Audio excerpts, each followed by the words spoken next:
கோவையில் சாலை பாதுகாப்பை எஜுகேட், என்ஃபோர்ஸ், எம்பவர் என்ற நோக்கில் முன்னெடுக்கப்படும் மிகப்பெரிய பிரச்சாரமான நான் உயிர்காவலன் பிரச்சாரத்திற்கான வசதி மற்றும் ரோட்மேப் கூட்டம் செப்டம்பர் 10, 2025 அன்று கங்கா மருத்துவமனை கூட்டரங்கில் நடைபெற்றது. இந்த கூட்டத்தை உயிர் அறக்கட்டளை சார்பில் நிர்வாக அறங்காவலர் டாக்டர் ராஜசேகரன் தலைமையில் நடத்தினர்.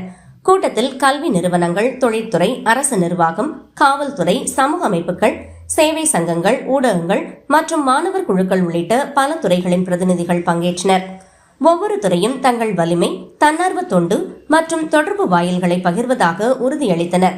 மாரத்தான் ஓட்டம், ஹெல்மெட் பேரணி, கோஷக்குழு, ஹாட் ஏர் பலூன் விழிப்புணர்வு, சமூக வலைதள பிரச்சாரம், மாணவர் முன்முயற்சி நடவடிக்கைகள், மனித சங்கிலி உள்ளிட்ட பல்வேறு யோசனைகள் முன்வைக்கப்பட்டன.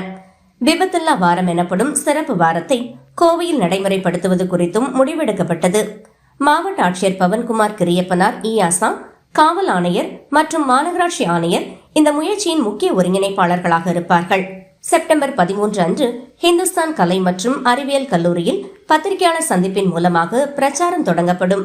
ஜமாத்தி இஸ்லாமி ஹிந்து கோவை செயலாளர் அப்துல் ஹக்கீம் வழிபாட்டு தலங்களில் விழிப்புணர்வு நிகழ்ச்சிகளை நடத்த வேண்டும் என பரிந்துரைத்தார்.